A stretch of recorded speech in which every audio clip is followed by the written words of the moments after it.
Hello, I'm Trish Blomfield. I'm the country manager for Intel in the UK.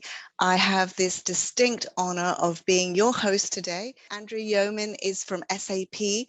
She's the Vice President of Alliance and Strategic Initiatives for SAP's South region. What are some of the steps that you personally have felt have been most beneficial to you in propelling your career growth? Early on in my career, especially trying to break into a leadership role, it was really difficult.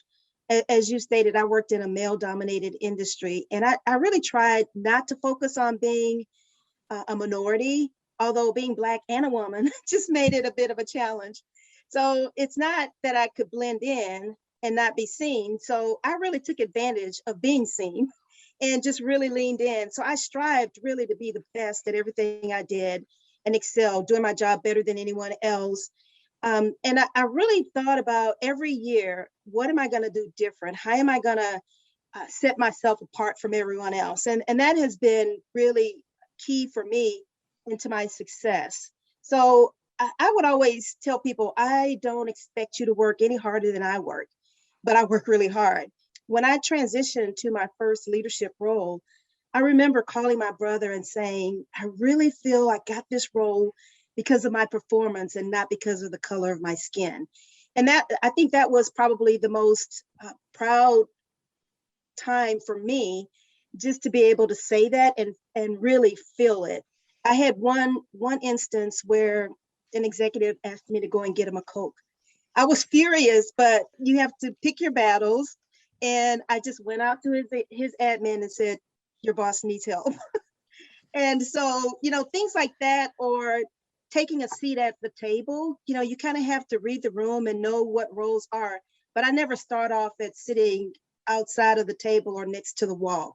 And I always encourage other women as well is, take your space and your place in the room, because if you know your job and you're confident, then that confidence will surely be seen by everyone. I tend to be the one who makes the tea anyway, because I want it, but then how does that get perceived, So I love the gracious way you handled it, like your boss needs help.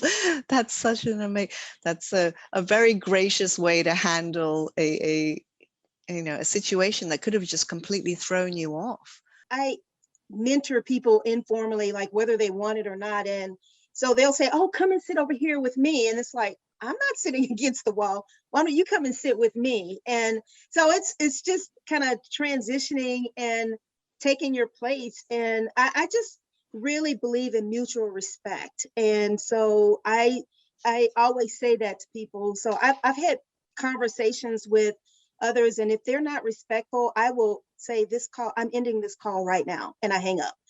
But then I go and tell my boss what happened.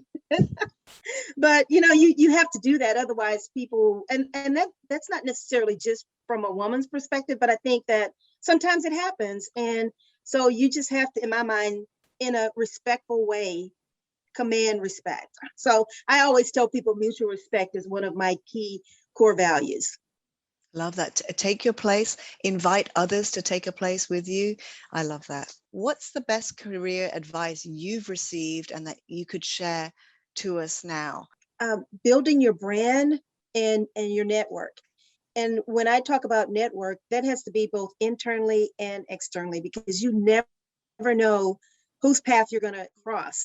Never burn bridges. So I think it's really, really important to build your brand. What do you want people to see you as, and your network? If you let people know what you want, then that network can kick in. So that's just all great advice. Stay safe, take care, best wishes to you all, and thank you again.